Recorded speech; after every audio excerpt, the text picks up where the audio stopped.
And with that, I would yield the remaining of my time to Mr. McDermott, a physician. Thank you, Mr. Moore. Ladies and gentlemen of the committee, this whole discussion is built on bogus numbers. I want to ask that Paul Krugman's op-ed in Monday's New York Times be entered into the record.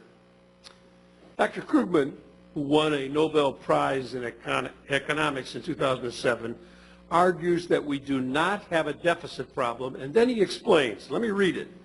Fiscal fear-mongering is a major industry, especially among those looking for excuses to do what they really want, namely dismantle Medicare, Medicaid, and Social Security. As the deficits dwindle, sure to encounter a blizzard of bogus numbers purporting to show that we're still in some kind of fiscal crisis. But we aren't, end quote. Paul Krugman is right.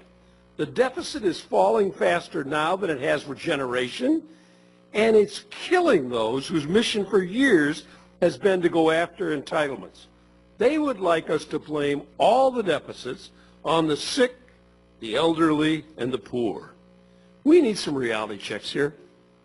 Our safety net programs are not the problem. Social Security is solvent. The Affordable Care Act has slowed health care spending dramatically and established needed Medicare reform that has brought per-person spending growth to historic lows in Medicare. It's more people coming on. It's not the amount we're spending on individuals. So shifting the cost onto individuals simply is not fair. Now, despite running a vice presidential campaign lambasting these reforms, it would appear the chair agrees. This budget depends on the ACA, the Affordable Care Act, new revenues, and the Medicare savings of $716 billion. We were attacked all through the campaign about that, but you cannot have it both ways. You can't accuse the Democrats of cutting Medicare and then use the revenue to balance the budget. I mean, come on, let's be serious here. Once again, we're using a manufactured crisis to justify a failed economic policy that the voters have repeatedly rejected. As recently as November 2012, they had a choice. They looked at a president who said, my vice president has put together a budget and I'm fully in support of it.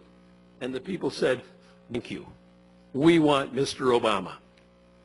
Now, Mr. Chairman, we need, and we can stop the theatrics and start with talking about jobs. We need investment. If the GI Bill had been brought before this Congress, this committee, in 1946, with all the debt we were in at that point, this committee would have said, oh, we've got a deficit problem. We can't educate people. That's wrong.